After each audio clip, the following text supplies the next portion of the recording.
All right, this is the FC13. This is my apartment. The wall is 5 feet away from me, 60 inches. I measured it with a tape measure. So if it's in ramping mode right now, so if I hold down low, see it how it popped up real quick?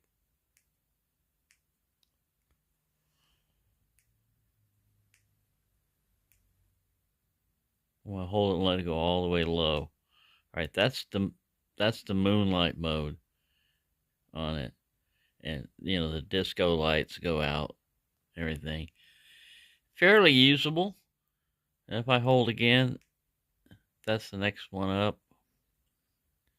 And the thing about doing a beam shot inside an apartment is you're going to get more light. It's good for seeing the beam pattern, but it's going to bounce off the walls and stuff, and it's going to amplify. And out in the woods or out in the grass and stuff, that's going to disappear. It's not going to be as bright as it looks. But anyways, so that's pretty bright. And then you double click to get turbo, and it really lights up the place. And then you see the spot. Then you see a circular spot like that. And the head's not getting real hot yet, but it is warming up. And then I hold it and it steps down. And you can see it's kind of a diffuse beam, pattern on it, which is different. Same emitter, but because they put that, the way they did the reflector and everything, you really don't see that kind of a defined circle until you get to the higher, beam. All right. On the next one, I had to pause the camera because the FC12, it takes 2 hands to get in the moonlight on it since it's tail switch operated. But it has more of a spot with a little bit of spill. The higher the brightness goes. Now this one is, you just click it to go to the next brightness level. And they're all bright, compared to that moonlight. So you can see it still has a circular outside. All right, let's go turbo. Pow. So it really lights it up. The beam pattern starts looking the same the higher up it goes, but you can see it has a very good beam pattern on it, but it really reaches out there. My only dislike about this beam pattern is it has to be in this FC12. If it was in the FC13, I'd take both of them. You could have the same emitter, doing pick your emitter, whatever you like, that gives you the best output. And then I guess you could do emitter swap if you're that into it, but it's always better if they offer it. See, here's the side disco lights. This is in low mode too. It's not in high. So that's not as distracting as when it's on solid.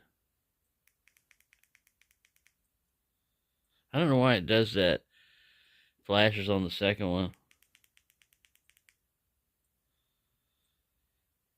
See, that's in low. Kind of pulsing and circular.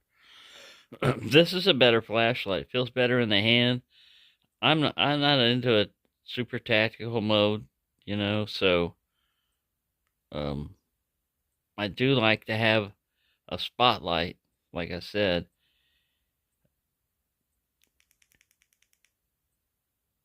And then this is, look at it go. Yeah, this is entertaining too. I mean, just imagine if lights are out and everything else, you don't have anything working, or you're out camping or whatever and you're bored. I don't know why you'd be bored, but you can turn your light on, and if you don't blind yourself. And this has the ability This flashlight has the ability to charge your phone in case you don't need light, or you can operate off of low mode, because that sometimes that might be important, charging your light. So I didn't do an outdoor beam shot thing because when I went out there, there was a car out there with its parking lights on, and I didn't want to freak him out. What's that guy out there doing? What's he doing shining a light? Should we call the cops? No, please. Please don't call the cops. What are you doing, sir? Illegal use of a flashlight. Why is that thing strobing? Are you imitating a police officer? No, it's just a flashlight. Hands up. He's got a weapon. It's a laser beam. Anyway, yeah, I'll get an outdoor shot because I've got another one coming in, another FC13 coming in. Let's put this in moonlight. There we go. This is like if you hold it real quick, it goes into moonlight. And there's a way of ramping it down. There. That's kind of like moonlight. Your disco lights go out, so you don't shine anything, but this is not bad. I think it's like, what, half a lumen or something like that. It's not bad. You still have the spot, but you got a more useful flood, is the way I look at it.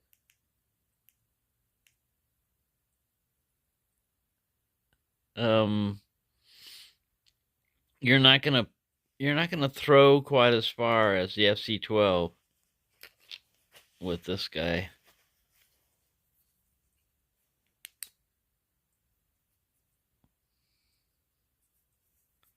But see, I had to change my grip to do that.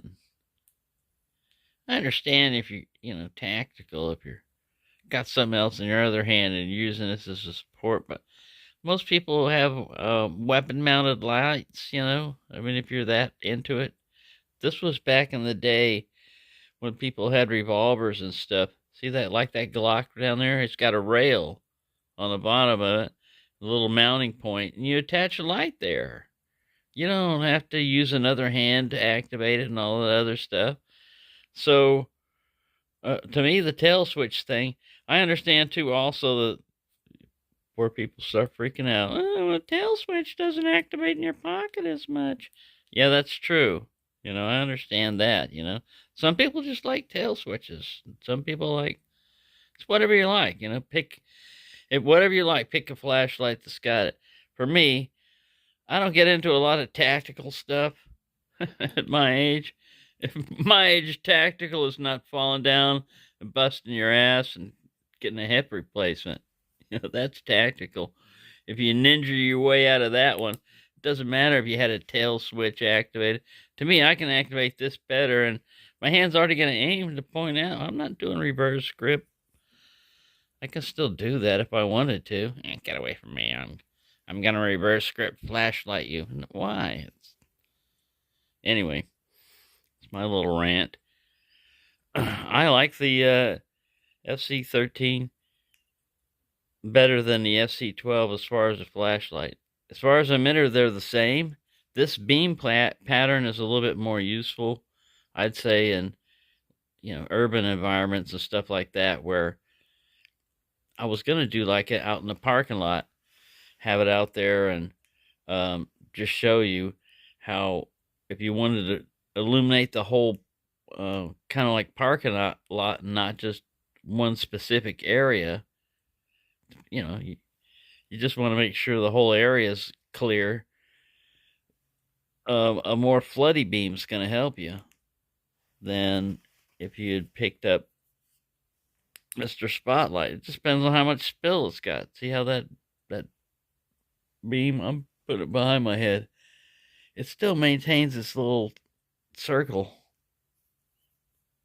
as you go back and forth. I forgot. You got to turn it off. Let's find out. See, this is easier to find the switch. It's easier to find a flashlight. If you have it set to a different color and you got more than one, you'll know which one it is just by sight. So Press and hold. See how it jumped real quick? That was the first one, and then it just already jumped to the second one. Double click and hold, and you're going to go down low. Hold, and you're going to up, and then double click, and it's going to step down. I just figured that out. I kind of knew that, but I didn't know that. But yeah, if you're already in it, then I like ramping mode. That's why I said the FC12 doesn't have ramping mode. And so you're stuck with it. Yeah, it originally came with ramping mode, but now all you can get is the ones that are tactical, you know. So I think the people that are into tactical stuff, see how it flashed? Now I can do ramping. Here, you can set your light level. The disadvantage to ramping is you don't know the run times of each mode you're in. Like, you pick a mode, you're just going to have to guess. I think I'm about 50 lumens, 100 lumens, you know. And what that matters is how long you can run at that. Well, you're going to find out when the battery runs down. Anyways, there you go. That's my indoor beam shots and a little rambling on the FC12. Since it's dark and the sun's going to come up, I guess it's time for us night creatures to get back in our coffin. Thank you for watching, and have a nice day.